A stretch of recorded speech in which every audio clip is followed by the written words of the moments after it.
বাংলাদেশের ক্রীড়া উপদেষ্টার স্পষ্ট বক্তব্য যে কোনোভাবেই বাংলাদেশকে ভারতের মাটিতে খেলাতে বাধ্য করা যাবে না। তার যে এই যুক্তির কতটা গ্রহণযোগ্যতা আছে বলে তুমি মনে করো?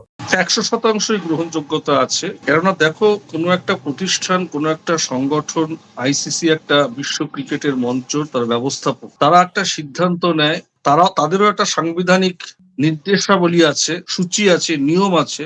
সেই নিয়মের ক্ষেত্রে দেখা যাচ্ছে দুজনের ক্ষেত্রে দুটো নিয়ম। আমরা অতীতে দেখেছি চ্যাম্পিয়নশিপ ট্রফিতে ভারত পাকিস্তানে খেলতে যেতে রাজি হয়নি, সেই এক নিরাপত্তার কারণে। তখন যদি ভেন্যু বদল করা সম্ভব হয়, আজ কেন সম্ভব না? এখানে রাজনীতি, চাপ, বাধ্য করা, এত কথা আসছে কেন? মূল কথা হচ্ছে স্বতঃস্ফূর্ততার সঙ্গে, সম্মানের সঙ্গে ক্রিকেট প্লেয়াররা বিশ্ব মঞ্চে খেলবে ক্রিকেট। সেই জায়গায় দাঁড়িয়ে যদি নিরাপত্তার প্রশ্ন উঠেই থাকে, ধরো আইসিসি বলছে নিরাপত্তার কোনো অভাব নেই, কোনো একটা স্ট্র্যাটেজিক্যালি কোনো একটা এজেন্সি তারা একটা এরকম রিপোর্ট দিয়েছে, তারা বলেছিল, একটা তার চিঠির সেই কপি তারা বোধহয় পাঠিয়েছিল, যতদূর যা জানলাম। এখন প্রশ্ন হচ্ছে, মুস্তাফিজুর ইস্যুতে ভারতের মাটিতে বাংলাদেশের প্লেয়ারের আসাটা নিরাপদ নয় এই মুহূর্তে। মুস্তাফিজুর ইস্যুতে যদি বাদ দেওয়া হয়, বিসিসিআই যদি বাদ দিয়ে থাকে নাইট রাইডার্স থেকে, যতদূর জানি, সেই জায়গায় দাঁড়িয়ে সেটাকে যখন তারা ভাবছে যদি ভারতের মাটিতে নিরাপদ আমরা নই, নিরাপত্তার অভাব বোধ করছি, তাহলে তাদেরকে অন্য ভেন্যুতে খেলাতে অসুবিধাটা। ভারতের ক্ষেত্রে যদি হতে পারে, তাহলে বাংলাদেশের ক্ষেত্রে কেন হবে না? এখানে তো সমান দৃষ্টি, সমান সম্মান দিয়ে দেখা উচিত। এখানে তো খেলাটাকে সুষ্ঠুভাবে সম্পন্ন করাটাই মূল লক্ষ্য হওয়া উচিত। হ্যাঁ, প্রশ্ন আসবে ভেন্যু বদলে কিছু আর্থিক ক্ষতি, চেঞ্জ। আপাতত তো মানে আইসিসি তো আর ব্যবসায়িক সংগঠন নয়। খেলাটাকে মুখ্য, টি-20 বিশ্বকাপটাকে বিশ্ব দরবারে পৌঁছানোটা মূল লক্ষ্য। পুরোটাই কি ব্যবসায়িক লক্ষ্য? কিছু ঘাটতি, কিছু কমতি আসবে, হোক, তাতে ক্ষতি কি? ব্যবসায়িক লক্ষ্য হলেও যা পরিস্থিতি তৈরি হয়েছে, আইসিসি এরপর এই আসন্ন টি-20 বিশ্বকাপ থেকে ব্যবসা করতে পারবে সে প্রশ্ন। সেটা তো পরের কথা। ক্রিকেটের মঞ্চে আজকে বাংলাদেশের বিসিবি কোন দেশকে প্রতিনিধিত্ব করতে আসছে? বাংলাদেশকে। ভারতীয় প্লেয়াররা কোন দেশকে প্রতিনিধিত্ব করবে? ভারতকে। পাকিস্তান কোন দলকে প্রতিনিধিত্ব করতে আসবে? কোন দেশকে? পাকিস্তানকে। তো দেশের সম্মান যেমন জড়িয়ে, ক্রিকেট প্লেয়ারদের সম্মান, নিরাপত্তাটা তো সমান দৃষ্টিতে দেখতে হবে। ভারতের ক্ষেত্রে এক দৃষ্টি হবে আইসিসি, পাকিস্তানের, বাংলাদেশের ক্ষেত্রে কেন আলাদা হবে? সবার আগে সম্মান, নিরাপত্তা এবং ক্রিকেটের আভিজাত্যটা বজায় রাখা। আদৌ আভিজাত্য আছে? এই নোংরা রাজনীতি ঢুকে যাওয়ার পর তোমার মনে হয় যে এই আন্তর্জাতিক ক্রিকেট নিয়ন্ত্রক সংস্থা সেই জন্যই তো আজকে এত আলোচনায় দাঁড়িয়ে গেছে আইসিসি। সেই জন্যই তো আভিজাত্য থাকবে কি করে? এবং এই বাংলাদেশ আইসিসি থেকে লোকে প্রশ্ন তুলছে কেন? বাংলাদেশ একটা ছোট দেশ, আমি ছোট বলে আমি জনসংখ্যায় ছোট, ক্রিকেটের মঞ্চে তারা ভালো জায়গায় আছে। ভারত, পাকিস্তান, বাংলাদেশ খেলা হলে, ওয়েস্ট ইন্ডিজ খেলা হলে স্ট্র্যাটেজিক্যালি সাজিয়েছে ভালো, কিন্তু সের উপস্থাপনটা তো করতে হবে। ভেন্যু নিয়ে, নিরাপত্তা নিয়ে যদি কোনো প্রশ্ন আসে, সেটাকে শর্ট আউট কারা করবে? আইসিসি করবে। সেখানে কেন রাজনীতি থাকবে? আজকে আইসিসি কে শুনতে হচ্ছে অযৌক্তিক, শব্দটি শুনতে হচ্ছে অযৌক্তিক চাপ দিয়ে বাংলাদেশকে ভারতের মাটিতে খেলাতে বাধ্য করা যাবে না। দৃঢ়ভাবে বাংলাদেশ থেকে আইসিসির ওপর উল্টো একেবারে যৌক্তিকভাবে প্রেসার দেওয়া হচ্ছে। আর এই বক্তব্যটি কিন্তু এই মুহূর্তে ঢাকার নয়, এটা আন্তর্জাতিক ক্রিকেট ব্যবস্থার জন্য একটা বড় প্রশ্ন। বিসিসিবি আগেই জানিয়েছিল যে নিরাপত্তার কারণে তারা ভারতে খেলতে চায় না। পরমাশিস তাদের প্রস্তাব ছিল ম্যাচ সরানো হোক শ্রীলঙ্কায়। ঢাকায় আইসিসির প্রতিনিধিদের সঙ্গে বৈঠক হয়েছে, কিন্তু কোনো সমাধান হয়নি। এর মানে আইসিসি সিদ্ধান্ত নিতে চাইছে না। আইসিসি বলছে কখনো হ্যাঁ, কখনো না, কখনো হ্যাঁ। এই পর্যায়ে পরিস্থিতিটি আমি তো বলবো বাংলাদেশের প্লেয়াররা, বাংলাদেশের অন্তর্বর্তী সরকার বা প্লেয়াররা মুস্তাফিজুর ইস্যুতে, যে কারণে ইস্যুতে বাদ পড়েছে, সেটাকে যদি তারা নিরাপত্তা শুধু দেখে, তাহলে তো সেটা ভারতের পক্ষে মঙ্গল। কেন বাংলাদেশের কোনো প্লেয়ার, বাংলাদেশের কোনো দর্শক, বাংলাদেশের কোনো সাংবাদিক যদি ইন্ডিয়াতে এসে আক্রান্ত হন, আহত হন, তাহলে তো ভারত বাংলাদেশের সম্পর্ক খারাপ হবে। তখন তো বাংলাদেশের উল্টে বলার সুযোগ হবে, কিন্তু তারা তো সেই বলার সুযোগটা দিচ্ছে না। জিনিসটা ঘুরিয়ে দেখো, তারা খেলতে চাইছে, তারা তো এখানে এসে অশান্তির বাতাবরণে পড়ে ভারত কোণঠাসা হোক বিশ্বমঞ্চে, সেটা তো তারা চাইছে না। শান্তিপূর্ণ সহাবস্থান রেখে খেলাটা হওয়ার দরকার, সেটা আইসিসি কেন বুঝছে না? এখানে চাপের কথা কেন বলবে বাংলাদেশের অন্তর্বর্তী সরকারের ক্রীড়া উপদেষ্টা? কেন একটা ক্রিকেট টিমের সঙ্গে তার দেশকে জড়িয়ে যেতে হয় মধ্যস্থতার ক্ষেত্রে? আমার কথা হচ্ছে কেউ খারাপ না, সবাই ভালো, কিন্তু যে পরিচালনা করবে তাকে তার দৃষ্টিভঙ্গি থাকতে হবে সমান, সকলের জন্য সমান। দেখো পরমাশিস, আজকে যে জায়গাটিতে দাঁড়িয়েছে, আজকে বাংলাদেশের পক্ষ থেকে আইসিসির এই পুরো ভূমিকাকে অযৌক্তিকভাবে তারা ব্যাখ্যা করছেন এবং একই সঙ্গে ভারতের মাটিতে জোর করে খেলানোর যে একটা চাপ দেয়া হচ্ছে সেটিও কিন্তু আজকে পরিষ্কার করলেন বাংলাদেশের ক্রীড়া উপদেষ্টার বক্তব্যে। এবং তাদের সপক্ষে যে যুক্তি সেটি কিন্তু খণ্ডন করা খুবই চাপের। মানে যারা কট্টর বাংলাদেশ বিরোধী কিংবা একেবারে আমরা আমাদের এই যে এই চলমান বিতর্কের মধ্যে যারা রসদ যোগাচ্ছেন, তারাও কিন্তু এই যুক্তি খণ্ডন করতে পারবেন কিনা আমার সন্দেহ আছে। তোমাকে আমি বলছি যে এখানে সবচেয়ে বড় প্রশ্নটি এসেছে যে ভারত যখন পাকিস্তানে খেলতে আপত্তি জানিয়েছিল, আইসিসি তখন কি করেছে? চ্যাম্পিয়ন্স ট্রফির ভেন্যু সরানো হয়েছিল, ম্যাচ রাখা হয়েছিল নিরপেক্ষ ভেন্যুতে, ভারতের নিরাপত্তা উদ্বেগকে গুরুত্ব দেওয়া হয়েছিল একেবারে শতভাগ। তখন কেউ বলেনি ভারতকে বাধ্য করা হবে, জোর করা হবে পাকিস্তানে খেলতেই। তবে আজ বাংলাদেশের ক্ষেত্রে কেন এই এক নির্দিষ্ট নীতি? আমার তো সেই একই প্রশ্ন। আমরা তো অতীতে দেখেছি ভেন্যু বদল করা যায়। আজকে ধরো কোনো একটা বড় ডিজাস্টার হলো, আজকে যদি কোনো একটা বড় ডিজাস্টার হলো, ভেন্যু বদল হবে না? হবে তো। একদমই সেখানে যারা খেলতে আসবে তারা বলছে আমরা নিরাপত্তা পাচ্ছি না। কেন বলছে কথাটা? মুস্তাফিজুর বাদ দেওয়া। তাহলে এই এক্সপ্রেশনটা পরিষ্কার করা হোক। যে বাংলাদেশের পক্ষ থেকে সবশেষ যে তারা উদাহরণ দেখিয়ে দিচ্ছে, চোখে চোখ রেখে আইসিসি কে বলছে যে চ্যাম্পিয়ন্স ট্রফিতে যদি ভারত নিরাপত্তার কথা বলে পাকিস্তানের মাটি অ্যাভয়েড করতে পারে এবং একই আইসিসি যে বাংলাদেশ নিয়ে এখন দোনোমনো করছে, সেই আইসিসি ভারতের দাবিকে মান্যতা দিয়ে নিরাপদ একটি ভারতের প্রত্যাশিত একটি ভেন্যুতে খেলিয়ে নিয়েছে। সেক্ষেত্রে তো ভারতকে বাধ্য করা হয়নি। তাহলে আজকে কেন বাংলাদেশকে বাধ্য করা হচ্ছে? অর্থাৎ আজকে বাংলাদেশের ক্রীড়া উপদেষ্টার এই বক্তব্য থেকে পরিষ্কার যে কোনো না কোনো ভাবে বাংলাদেশকে একটা বাধ্য করা হচ্ছে, একটা চাপ দেওয়া হচ্ছে বিভিন্ন ঘুরিয়ে। তুমি জানো যে আয়ারল্যান্ডের যে ঘটনাটি, সেই ঘটনাটি খুবই বিব্রতকর। গ্রুপ বদলের যে ঘটনাটি, বি গ্রুপ থেকে সি গ্রুপে আনার কথা হচ্ছিল, কিন্তু শেষ মুহূর্তে আয়ারল্যান্ড বেঁকে বসেছে। বলা হচ্ছে বিভিন্ন সোশ্যাল মিডিয়ায় ইনফ্লুয়েন্সাররা বলছেন যে $2 মিলিয়ন একটা রফা হয়েছে, যদিও সেই সত্যতা আমরা স্বীকার করছি না। এবং একই সঙ্গে আইসিসির পক্ষ থেকে আমাদের ভারতীয় ক্রিকেট কন্ট্রোল বোর্ডের পক্ষ থেকে একটি চাপ প্রয়োগ করার একটা কৌশল নেওয়া হচ্ছে। আবার অন্যদিকে যাদেরকে ক্রাইসিস ম্যানেজমেন্ট করতে পাঠানো হয়েছিল, সেই টিমের পক্ষ থেকে এখনো দেখো প্রায় এক সপ্তাহ হতে চললো, এখনো পর্যন্ত হ্যাঁ না কোনো উত্তর কিন্তু আসেনি। এর মানে কি? দেখো, বিষয়টা হচ্ছে এমন তো না যে বাংলাদেশের প্লেয়াররা কলকাতার মাটিতে বা ইন্ডিয়াতে কখনো খেলতে আসেনি, এমন তো না যে ভারতের সঙ্গে বাংলাদেশের খুব ভয়াবহ একটা শত্রুতা, তা তো না। এমনও হতে পারে চলমান পরিস্থিতিতে কোনো একটা ইস্যুতে মুস্তাফিজুর বাদ হয়েছে, ধরো নিরাপত্তার প্রশ্নে।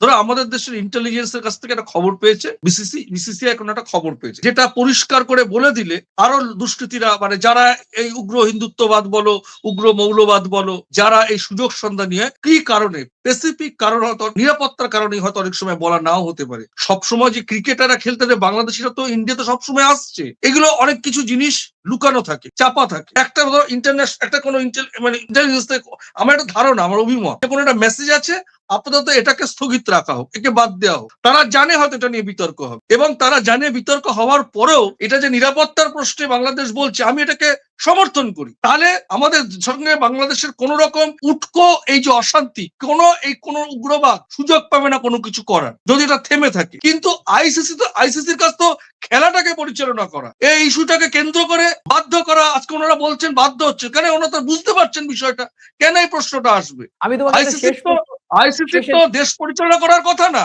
আইসিসির খেলা পরিচালনা করার কথা। না, আইসিসি যে বাংলাদেশ তো এসছে ইন্ডিয়াকে খেলতে, কলকাতায় তো খেলেছে, কোনো অশান্তি তো হয়নি। কোনো কারণে ইন্টেলিজেন্স থেকে তারা কোনো একটা ইনপুট আছে, হতেই পারে। আমি উগ্র হিন্দুত্ববাদ, উগ্র মৌলবাদ, ওখানে সংখ্যালঘু, এসব বাদ দাও, সব ভুলে যাও। আইসিসির কাজ হচ্ছে খেলাকে পরিচালনা করা। সেটা নিয়ে কেন এত জলঘোলা হবে, কেন এত বিতর্ক হবে, টাইম বেঁধে দেওয়া হবে, চিঠি দেওয়া হবে, ক্রাইসিস ম্যানেজারকে পাঠানো হবে, কেন এত কিছু ভাই? 17 মাস ধরে বাংলাদেশের এরকম একটা পরিবেশ, সবচেয়ে এফেক্টেড ভারত বাংলাদেশের বাংলাদেশের এই চলমান পরিস্থিতির পরিপ্রেক্ষিতে সবচেয়ে আলোচিত দেশ হচ্ছে বাংলাদেশের পরে কিন্তু ভারত। শেখ হাসিনা এখানে রয়েছে, ব্যবসায়িক ক্ষতি হচ্ছে, দ্বিপাক্ষিক সম্পর্কের অবনতির জায়গায় চলে যাচ্ছে, ভিসা পাওয়া যাচ্ছে না, বর্ডার নিয়ে আলোচনা হচ্ছে, সীমান্ত সমস্যা, কিন্তু ভারতের সঙ্গে তো বাংলাদেশের মানে সব সময় সবকিছু হয়ে যাচ্ছে চলমান পরিস্থিতিতে। শুধু খেলা নিয়ে যারা খেলতে আসবে তারা তো জঙ্গি না, তারা তো রাষ্ট্রনায়ক না, তারা রাষ্ট্রনেতা না, তারা খেলতে আসবে। তারা একটা ভাবছে নিরাপত্তার সমস্যা। তারা কি বলছে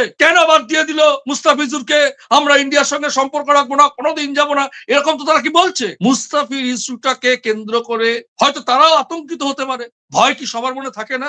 তারা তো হাসি মনে, খুশি মনে একটা ক্রিকেটের খেলার মুড, উৎসবের মুডে আসতে চায়। সেই আসতে গিয়ে যদি আতঙ্ক থাকে, পরমাশিস, তোমাকে আমি একটা প্রশ্ন করব, এই প্রশ্নের উত্তর তুমি কিছুক্ষণ পরে দেবে। আমি তোমাকে প্রশ্ন করছি, তুমি বলছো যে কেন আইসিসি এরকম নীরব দর্শকের ভূমিকা পালন করছে। আমরা গতকালকে কিন্তু বলেছিলাম যে আসলে আইসিসির কাছে এই পুরো বিষয়টি স্ক্রিপ্টেড ছিল। স্ক্রিপ্টেড, আইসিসি পুরো প্ল্যান করে এই বিষয়টি নিয়ে একটা নাটক ফেদেছে, এবং কেন ফেদেছে সেটাও পরিষ্কার যে আইসিসি আর আমাদের ভারতীয় ক্রিকেট কন্ট্রোল বোর্ড একই ব্যক্তির দ্বারা নিয়ন্ত্রিত। তিনি শ্যামকেও ফেলতে পারবেন না, কুলকেও ফেলতে পারবে, শ্যামও রাখবেন, কুলও রাখবেন। শ্যাম কুল দুটো রাখতে গেলে তৃতীয় পক্ষ তাহলে তাকে বলির পাঠা করতে হবে, এবং সেই বলির পাঠা করা হচ্ছে বাংলাদেশকে। শব্দটি ঠিক খারাপ শুনতে গেলেও আমরা প্রচলিত ভাষায় এইভাবেই বলি। কিন্তু আমার প্রশ্ন হচ্ছে যে আমি যদি সুনির্দিষ্টভাবে তোমাকে এই প্রশ্নটা করি, আইসিসি আন্তর্জাতিক ক্রিকেট নিয়ন্ত্রক সংস্থা, একটি আন্তর্জাতিক সংস্থা। সেখানে ভারতের প্রতিনিধি থাকতে পারে, বাংলাদেশের প্রতিনিধি থাকতে পারে, পাকিস্তানের প্রতিনিধি থাকতে পারে। অতীতেও আমরা দেখেছি বিভিন্ন দেশের প্রতিনিধিরা সেখানে নেতৃত্বে ছিলেন। সেটি একটি ভারসাম্য নিরপেক্ষতার চেয়ার, একটা ব্যালেন্সিং এর চেয়ার। তার আইসিসির দৃষ্টিতে ভারত, পাকিস্তান, শ্রীলঙ্কা বা আমাদের এই ক্রিকেটীয় পরিবার, এই পরিবারের সকল সদস্য, বাবা মায়ের কাছে যেমন ছেলে মেয়ে, ছোট বড়, কালো সাদা সমস্ত সন্তান সমান, ঠিক একই রকম ভাবে আইসিসির কাছে বাংলাদেশ, ভারত, পাকিস্তান, শ্রীলঙ্কা বা অন্যান্য দেশ যারা খেলেন নিয়মিত, তারা সকলেই সমান। এক্ষেত্রে তোমার কাছে প্রশ্ন, এটা বরাবর ভাবে আমরা সমালোচনা করছিলাম, আমি সমালোচনার জায়গা থেকে নয়, আমি ভারসাম্যের জায়গা থেকে প্রশ্ন করছি। জয় শাহর ভূমিকাটা তুমি কিভাবে দেখছো? এই প্রশ্নের উত্তর তুমি আমাকে দেবে, কিন্তু তার আগে আমি একটু বলছি যে দেখো, ইতিমধ্যেই এই গোটা বিতর্কে স্কটল্যান্ড ঢুকে গেছে গতকালকে, এর আগে আয়ারল্যান্ড ঢুকে পড়েছিল এবং পাকিস্তানও ঢুকে পড়েছিল। বাংলাদেশ না খেললে স্কটল্যান্ড সুযোগ পাবে। আমরা এটা পরিষ্কার করে বলছি যে এই মুহূর্তে এটা সত্য নয়, কারণ এটা একটা জল্পনা। 2009 সালে জিম্বাবুয়ে সরে দাঁড়ালে স্কটল্যান্ড খেলেছিল, কিন্তু আজ ক্রিকেটের যে রাজনীতি সেটি বদলে গেছে। পাকিস্তানও চাইছে একটা নজির তৈরি হোক, যাতে ভবিষ্যতে তারাও একই দাবি তুলতে পারে। আর আয়ারল্যান্ড, তারা চুপচাপ পরিস্থিতি দেখছে, কারণ জানে একবার নিয়ম বদলালে ছোট দেশগুলোর ভবিষ্যৎ বদলে যাবে। ফলত এই তিনটি দেশের ভূমিকা এখানে কিন্তু খাটো করে দেখার কোনো সুযোগ নেই। মানে হচ্ছে যে এই গোটা বিতর্কে তিনটি দেশের চরিত্র, আমরা বলি না একটা বাংলা কথায় যে ক্যারেক্টার, দেশগুলোর ক্যারেক্টার বা ক্রিকেট রাজনীতিতে তাদের মুখচ্ছবি বেরিয়ে আসলো। তুমি কিভাবে দেখছো? দেখো, এটা তো ক্রিকেটের যারা বিশারদ, ক্রিকেট বিশ্লেষক, তারা আমার চেয়ে এটা ভালো বলবে। আমার কথা হচ্ছে খেলার ব্যাপারে যারা পরিচালন করবে খেলাটাকে, সেটা ছোট লেভেলে হোক, বড় লেভেলে হোক, বিশ্বমঞ্চে হোক, বিশ্বকাপের ক্ষেত্রে হোক, যারা পরিচালক হবে, পরিচালনা করবে, ব্যবস্থাপক যারা হবে, তাদের সমান দৃষ্টি রাখা হচ্ছে। এবার তোমার দ্বিতীয় প্রশ্ন, জয় শাহর ভূমিকা। দেখো, আমি তোমাকে পিন পয়েন্টে কথা যদি বলি, আইসিসি, ইন্টারন্যাশনাল সিকিউরিটি এজেন্সি, যারা এই সমীক্ষা করে, সার্ভে করে নিরাপত্তার পরিবেশটা কতটা কি আছে, যতদূর জেনেছি একটা নিরাপত্তার পরিবেশের ক্ষেত্রে তারা একটা আন্দাজ করেছে বা আশঙ্কা করেছে একটা এরকম প্রবণতা যে কোনো সমস্যা হতে পারে। আমরা সেটা আগেও এপিসোডে বলেছি যে জার্সি পরে খেলতে গেলে, দর্শকরা গেলে, সাংবাদিকরা গেলে, যেটা বাংলাদেশের পররাষ্ট্র উপদেষ্টা এবং প্লাস ক্রীড়া উপদেষ্টাদের মন্তব্য থেকে আমরা জেনেছি যে তার একটা আতঙ্ক, 3টে পয়েন্ট বলা হয়েছে, সেখানে কিন্তু মুস্তাফিজুরকে বাদ দেওয়ার কোনো বিশেষটা উল্লেখ ছিল না। এবার আইসিসি যদি নিরাপত্তার আশঙ্কা করে বিসিবি কে কোনো একটা মেসেজ দেয়, তাহলে আইসিসি কেন ভারতে খেলতে আসার জন্য এদেরকে চাপ দেবে যে যা শিডিউল আছে তাই? তাই যা শিডিউল আছে তাই যদি হয়, তাহলে এই জাতীয় মেসেজটা আইসিসির পক্ষ থেকে বিসিবি কে দেওয়া হয়েছিল কেন? 3 নম্বর পয়েন্ট, মুস্তাফিজুরকে বাদ দেওয়া হলো কেন বাদ বলছি না, বাদ, এটা করে একটা দিক। দ্বিতীয় দিক, বাংলাদেশিদেরকে এখানে খেলতে দেওয়া হবে না। বিসিবি যদি এই কারণে মুস্তাফিজুরকে বাদ দিয়ে থাকে, তাহলে আইসিসি কি করে এই প্লেয়ারদেরকে এখানে খেলতে আসতে বাধ্য করছে, শিডিউলটা তৈরি করছে। বিসিসিআই কিন্তু তাদের একটা স্ট্র্যাটেজিক্যালি পয়েন্ট থেকে মুস্তাফিজুরকে বাদ দিয়েছে। কেন দিয়েছে মুখে না বললেও বোঝা যাচ্ছে নিরাপত্তার কারণে।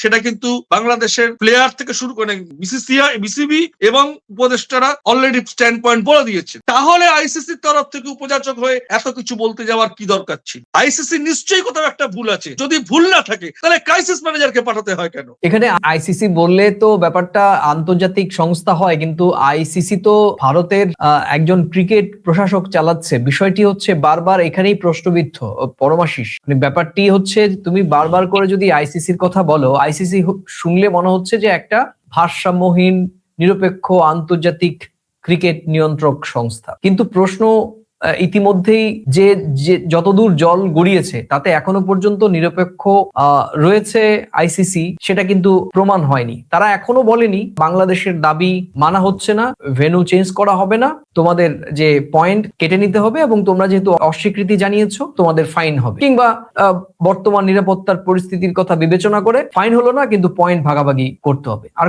কদিন বাকি, 7 তারিখে খেলা পরমাশিস। শোনো, তুমি যে বলছো রাজনীতির কথা, তুমি যদি বলো রাজনীতির কথা, ধরে নিচ্ছি আমি জয় শাহের নাম ধরেই বলছি, বিজেপিরা হিন্দুত্ববাদী সংগঠন দল, তারা ধর্মনিরপেক্ষ বললেও বাংলাদেশিরা বিজেপিকে হিন্দুত্ববাদী সংগঠন মনে করে, বাংলাদেশিরা খেলবে না। আর সেই বিসিসিআই যে সভাপতি চেয়ারম্যান, সে হচ্ছে আমাদের কেন্দ্রীয় স্বরাষ্ট্রমন্ত্রীর ছেলে, জয় শাহের ছেলে। তাদের যদি এই মানসিকতা হয় তাহলে সেই বিসিসিআই এর যে কর্মকর্তা, আইসিসির কর্মকর্তা তো সেম, তাহলে আইসিসি খেলতে আনতে বাধ্য করছে কেন?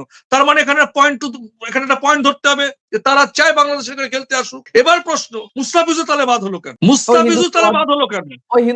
শোনো, যে বিসিসিআই মুস্তাফিজুরকে বাদ দেওয়ার নির্দেশ দেয়, সেই বিসিসিআই এর কর্মকর্তায় যদি আইসিসি চেয়ারে বসে থাকে, তারই অঙ্গলের হেলনে যদি হয়, তাহলে বাংলাদেশকে এখানে খেলতে আসতে বাধ্য করা হচ্ছে কেন? এখানে অন্য রাজনীতি আছে, অস্বীকার করার কোনো জায়গা। সেই রাজনীতি কি, তার সংজ্ঞা এই মুহূর্তে আমাদের কাছে নেই। সময় এটা বলবে। তাহলে কি সেটা কি এটা দাগিয়ে দেওয়া না, সেই রাজনীতি কোন অপশক্তি ভারত বাংলাদেশের সম্পর্ককে নষ্ট করতে চাইছি।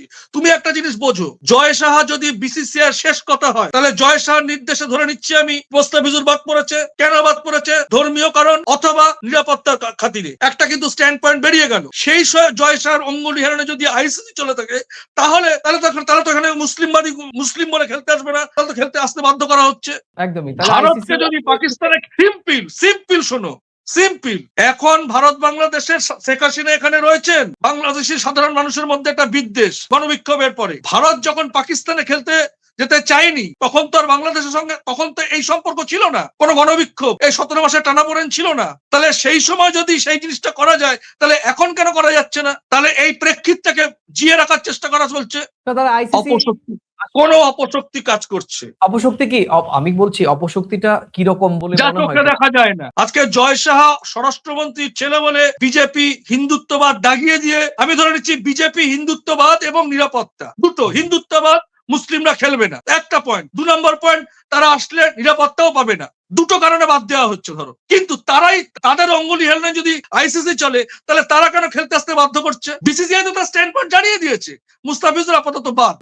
সেই জায়গা থেকে নিরাপত্তার কথা ভেবে বাংলাদেশি ক্রিকেট দল এবং অন্তর্বর্তী সরকারের উপদেষ্টা, পররাষ্ট্র উপদেষ্টা, তারা আসতে চায় না। তাদের দেশের গৌরব, ক্রিকেট প্লেয়ারদের নিরাপত্তা, সাংবাদিকদের নিরাপত্তা, জার্সি পরে দর্শকদের নিরাপত্তা, আইসিসি তো সেই ইন্টিমেশন দিয়েছে। পরমাশিস, তাহলে রাজনীতি এরা ঢুকিয়েছে, আইসিসি ঢুকিয়েছে। আইসিসি আসলে তাহলে কি করতে চাইছে, সমাধান না সময়? এখানে এটাই কিন্তু অস্বস্তিকর। পরিষ্কার শুনে রাখো, লেজে গবরে হবে। থাপ্পড় আমি একবার দিয়ে দিলে, একটা মুখ থেকে কথা বেরিয়ে গেলে আর সেটা ফেরত নেওয়া যায় না।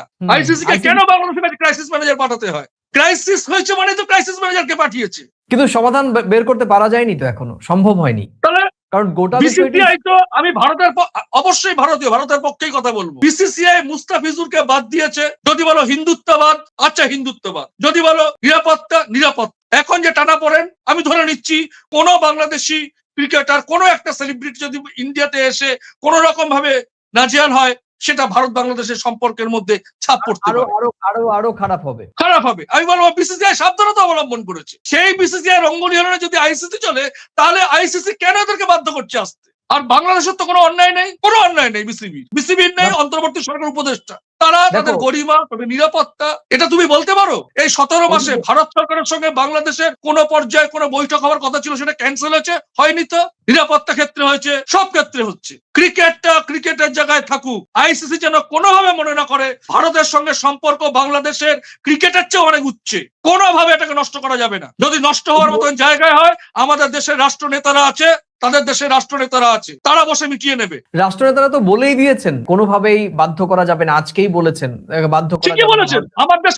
আমাদেরকে যদি কেউ বাধ্য করে, আইসিসির ক্ষমতা হবে বিসিসিআই কে বাধ্য করতে?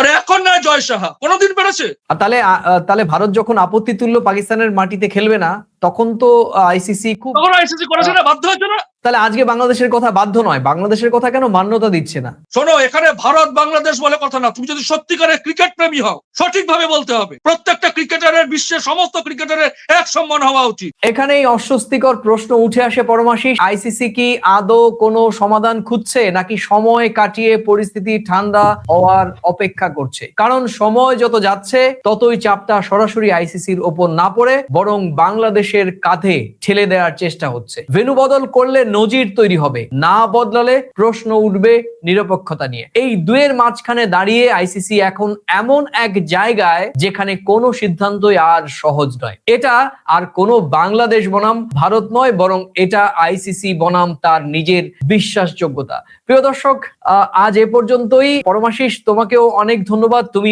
অনেকটা সময় জুড়ে মূল্যবান তোমার বিশ্লেষণ আমাদের দর্শকদের সামনে তুলে ধরলে, তোমাকে অনেক অনেক ধন্যবাদ। প্রিয় দর্শক, শেষ করব, আজকের ক্রিকেটের সবচেয়ে বড় সত্যটা এটাই, আইসিসির হাতে জোর করার ক্ষমতা নেই। ভেন্যু বদল সম্ভব, সময় টানা সেটাও সম্ভব, কূটনৈতিক সমাধান সেটাও সম্ভব আইসিসির পক্ষে, কিন্তু বাধ্য করা ভীষণভাবে অসম্ভব। বাংলাদেশ অনড়, ভারত সতর্ক, আর আইসিসি প্রবল চাপে। আর তাই টি-20 বিশ্বকাপের আগে সবচেয়ে বড় ম্যাচটা এখন আর মাঠে নয়, বরং সিদ্ধান্তের টেবিল। প্রিয় দর্শক, আজ এ পর্যন্তই। আবার দেখা হবে নতুন কোনো প্রাসঙ্গিক প্রসঙ্গ নিয়ে। আর হ্যাঁ, এই ভিডিওর কোন অংশের সঙ্গে আপনি সহমত কিংবা গোটা ভিডিওর মন্তব্যের সঙ্গে হতে পারেন আপনি ভিন্নমত, আপনার মূল্যবান মতামত প্রতিদিনকার মতো মন্তব্যের কলামে লিখে জানাতে পারেন। আর এই ভিডিওটি ভালো লাগলে নিজেদের মাঝে শেয়ার করতে পারেন। আর আজকে এই চ্যানেলে নতুন এলে পুরনো ভিডিও দেখে চ্যানেলটি যদি ভালো লাগে লাইক বা সাবস্ক্রাইব করতে পারেন। প্রতিদিনকার মতো আমাদের ভিডিও প্রথমে আমরা ইউটিউব এবং পরে ফেসবুকে আপলোড করি, দেখার আমন্ত্রণ রইল। তাহলে আজ এ পর্যন্তই। সবাই ভালো থাকুন, সুস্থ থাকুন এবং সবাই নিরাপদে থাকুন। নমস্কার। নমস্কার।